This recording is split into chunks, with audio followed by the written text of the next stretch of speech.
Il y avait et il y a effectivement des biolaboratoires américains en Ukraine qui travaillaient avec des agents pathogènes et des virus dangereux. La chef du renseignement national américain, Tulsi Gabbard, a publié des informations sur les biolaboratoires américains dans le monde entier, y compris en Ukraine. Le rapport du renseignement américain indique que de tels centres auraient existé à Kharkiv, Dnipro, Lviv, Vinnytsia, Tchernihiv, Donetsk et Louhansk. Et c'est là que des recherches étaient menées sur les agents pathogènes de l'anthrax, de la tularemie, de la grippe porcine, de la fièvre, de la peste et d'autres agents pathogènes. Ça fait peur, n'est-ce pas? D'autant plus que cela correspond à la version de la propagande russe que le Kremlin a promue pendant de nombreuses années. En fait, Tulsi Gabbard a rendu publique une information qui, sans étude approfondie, vise spécifiquement le gouvernement des États-Unis. Et elle affirme que les Américains ont créé des biolaboratoires dangereux en Ukraine pour développer même des armes biologiques. Mais ici, il faut justement étudier attentivement le sujet et lire avec soin ce fameux rapport du renseignement national américain pour comprendre ce que ce rapport révèle réellement. Par exemple, si nous regardons les soi-disant preuves, entre guillemets, que nous a présentées Tulsi Gabbard, nous verrons que même les villes d'Ukraine y sont indiquées de manière incorrecte, bien qu'elle appelle cela des documents secrets. De plus, Tulsi Gabbard, manifestement, a repris jusqu'au bout les éléments de langage du Kremlin. Pourquoi est-ce que je dis cela? Eh bien parce qu'elle démissionne déjà le 30 juin. Et auparavant, elle s'est à plusieurs reprises prononcée contre l'Ukraine du côté de la Russie et a même déclaré que c'est l'Amérique qui est responsable de cette guerre de la Russie contre l'Ukraine, en disant que ce sont les Américains qui ont provoqué les Russes. Mais regardons tout de même de façon réaliste le rapport du renseignement américain. Et si en effet les Américains avaient mené des expériences dangereuses en Ukraine? Et qu'est-ce que c'est que ces laboratoires, au juste? Je m'appelle Alexei Pesci. Discutons ensemble de ce sujet, mais avant de commencer, je vous demande de vous abonner à cette chaîne YouTube, de mettre un like, d'écrire n'importe quel commentaire et de vous abonner à ma chaîne Telegram Pesci News. Le lien se trouve dans la description de cette vidéo. Alors analysons cela en détail, mais soyez patients afin de bien comprendre ce qui se passe réellement. Nous allons maintenant examiner toute cette histoire en détail, étape par étape. Je vais d'abord présenter les faits, alors ne vous inquiétez pas. Je commencerai par l'information provenant du renseignement national américain telle qu'elle a été présentée, et ensuite seulement nous l'analyserons. La directrice du renseignement national américain, Tulsi Gabbard, a rendu publiques des preuves qui, selon son agence, témoignent d'un financement à long terme par le gouvernement américain. Plus de 120 laboratoires biologiques dans plus de 30 pays à travers le monde mènent des recherches sur des agents pathogènes biologiques, dont certains sont dangereux. L'idée principale de cette révélation est la suivante. L'ancien pouvoir, représenté par Joe Biden et les démocrates en général, investissait l'argent des contribuables américains dans des recherches menées dans d'autres pays. Je ne vais pas tourner autour du pot ici, je vais immédiatement citer mot à mot et entièrement la déclaration que vous pouvez lire vous-même sur le site du renseignement national américain. Je cite et vous pouvez suivre le texte à l'écran afin d'éliminer toute manipulation de ma part. Donc, citation. Après plusieurs mois d'études des documents et des archives de la communauté du renseignement, la directrice du renseignement national, Tulsi Gabbard, a rendu public de nouveaux éléments de preuve concernant le financement de longue date par le gouvernement américain de plus de 120 laboratoires biologiques dans plus de 30 pays. Parmi ces laboratoires biologiques figurent des laboratoires en Ukraine, qui pourraient être menacés en raison de la guerre russo-ukrainienne en cours. Par exemple, auparavant, la communauté du renseignement avait averti qu'un laboratoire biologique en Ukraine, financé par les États-Unis, stockait probablement des agents pathogènes dangereux et restait vulnérable aux menaces persistantes d'attaques, de prise de contrôle ou de dommages de la part de la Russie. Jusqu'à présent, des preuves de l'existence et du financement de ces laboratoires ont été délibérément cachées au peuple américain. Les informations sur l'existence, l'histoire, l'emplacement et le financement de ces laboratoires biologiques financés par les États-Unis ont été intentionnellement dissimulées par des personnes influentes qui affirmaient à tort qu'ils n'existaient même pas et accusaient tous ceux qui disaient le contraire d'être des agents étrangers et des traîtres à l'Amérique. Beaucoup de ces laboratoires biologiques financés par le gouvernement américain mènent actuellement, ou ont mené par le passé, des recherches utilisant des agents pathogènes dangereux et hautement contagieux, dans certains cas en incluant des recherches risquées sur le gain de fonction de ces agents pathogènes. Et cela pratiquement sans aucun contrôle ni supervision. Ici, excusez-moi, je vais m'arrêter un instant pour le souligner immédiatement. Le rapport du renseignement national parle de recherches dangereuses sur le gain de fonction des agents pathogènes. Voilà, retenez bien ce point, nous y reviendrons plus tard. Je poursuis la citation. Le président Trump comprend la menace sérieuse que représentent les recherches dangereuses sur le gain de fonction pour le peuple américain. C'est pourquoi le 25 mai 2025, il a pris une mesure décisive en signant le décret numéro 14 1292 mettant fin au financement fédéral des recherches sur le gain de fonction dans le monde entier.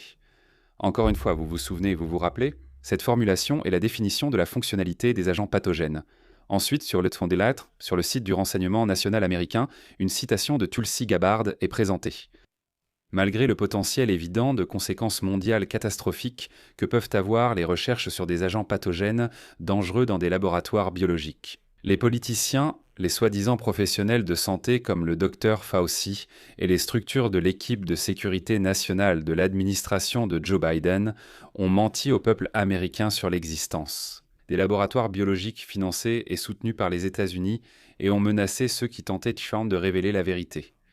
Le bureau du directeur du renseignement national des États-Unis poursuivra sa collaboration avec ses partenaires gouvernementaux pour localiser ces laboratoires et identifier les agents pathogènes qu'ils contiennent, et mettre fin aux recherches dangereuses sur le gain de fonction qui menacent la santé et le bien-être du peuple américain et des populations du monde entier.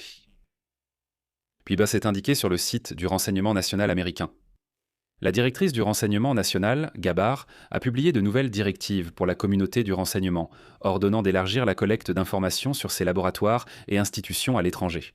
Cette directive fournit déjà de nouveaux détails sur les essais cliniques menés dans ces établissements, ce qui soulève de sérieuses préoccupations éthiques, financières et de sécurité concernant ces initiatives présumées dans le domaine de la santé publique et de la sécurité nationale. Voilà. En plus de cette déclaration, le site du renseignement national des États-Unis présente 4 pages de documents indiquant que de tels laboratoires existent dans 30 pays, mais Tulsi Gabbard a spécifiquement mis en avant l'Ukraine. Et c'est là que ça devient le plus intéressant. Sur les documents, on voit clairement que la directrice du renseignement national des États-Unis a approuvé la divulgation publique de ces documents dès le 23 avril, mais elle est restée silencieuse. Et voici cette démarche inhabituelle.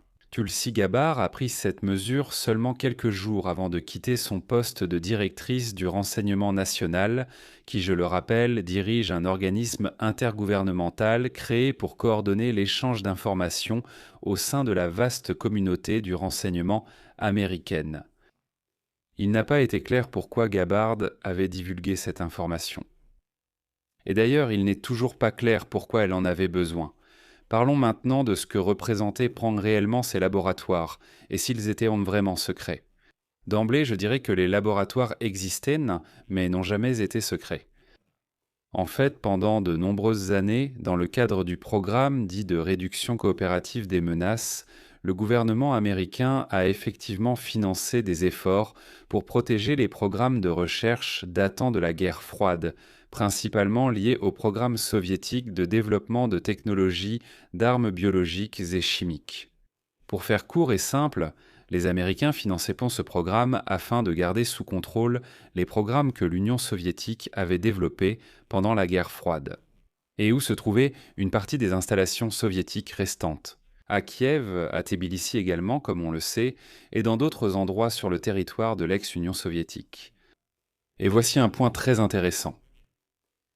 En fait, l'administration de Donald Trump a effectivement interdit en mai de dépenser l'argent des Américains pour de telles recherches sur la modification des organismes afin d'améliorer leurs fonctions biologiques dans des pays comme la Chine.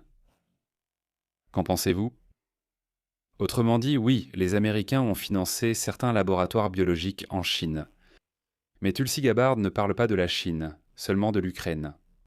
Oui, Et ce n'est un secret pour personne que des organismes gouvernementaux américains comme le ministère de la Défense financent depuis longtemps des laboratoires étrangers qui mènent au sein des recherches sur les maladies. Il n'y a rien de top secret là-dedans. Revenons maintenant à Tulsi Gabbard et à sa déclaration selon laquelle tout cela est la faute de Joe Biden. La Russie utilise depuis longtemps le sujet des laboratoires biologiques qui auraient prétendument travaillé à la création d'armes biologiques. Donc ne soyez pas surpris par leur propagande sur les moustiques de combat ou sur le fait que certains types de virus y auraient été développés qui ne fonctionneraient ensemble que sur les Russes. Ainsi, l'Ukraine ne serait pas infectée, mais un Russe tomberait immédiatement malade. Cela paraît tellement absurde dans le contexte où la Russie est si peuplée. Combien de peuples et d'ethnies vivent en Russie? Comment concevoir un module génétique ciblant un Russe mais pas un Bouriate? Et pour un habitant du Tatarstan, ou par exemple pour les ethnies du Caucase, cela fonctionnerait ou pas?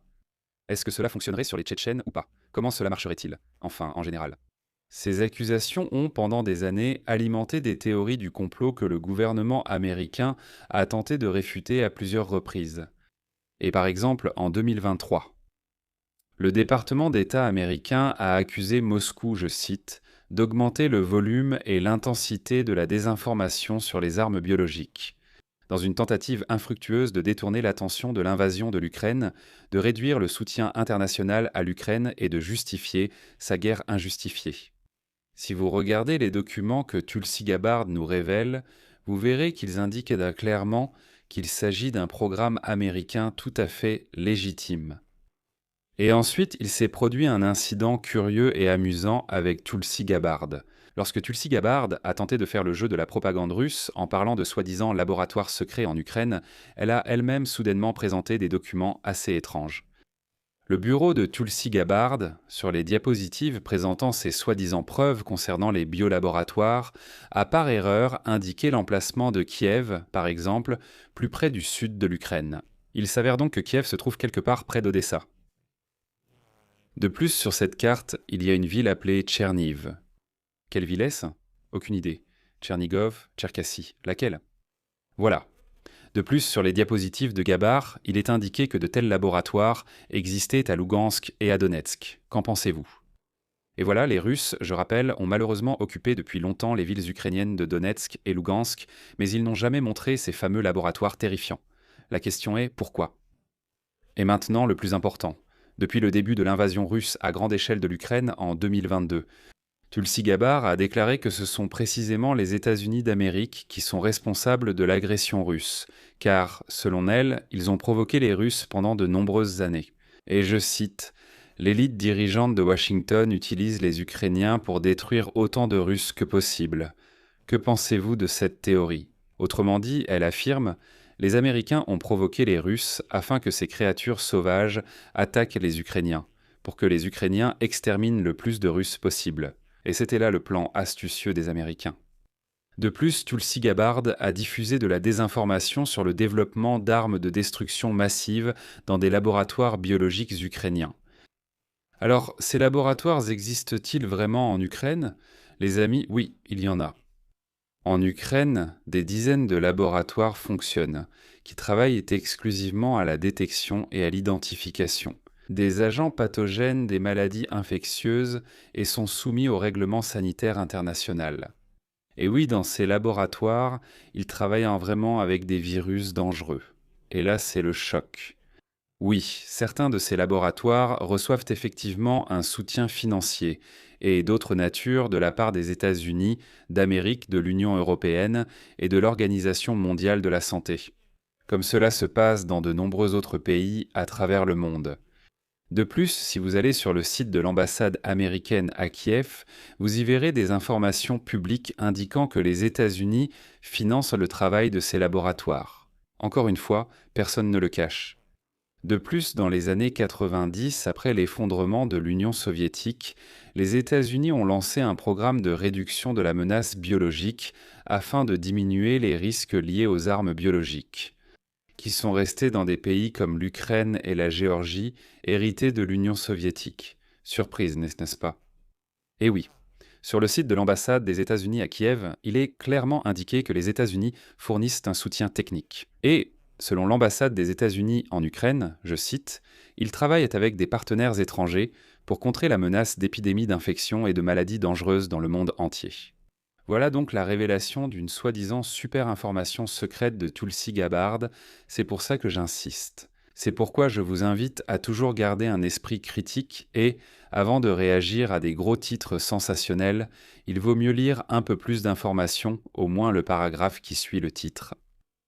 Je vais m'arrêter ici, partagez votre avis et vos conclusions dans les commentaires sous cette vidéo, abonnez-vous à cette chaîne YouTube et n'oubliez pas de liker cette vidéo. Et les amis, abonnez-vous à ma chaîne Telegram Petchy News, le lien est dans la description. Et si vous souhaitez soutenir le travail de cette chaîne YouTube, vous pouvez le faire en faisant un don via les liens et les coordonnées dans la description de cette vidéo. C'est tout pour aujourd'hui. Prenez soin de vous, gardez votre esprit critique, à bientôt.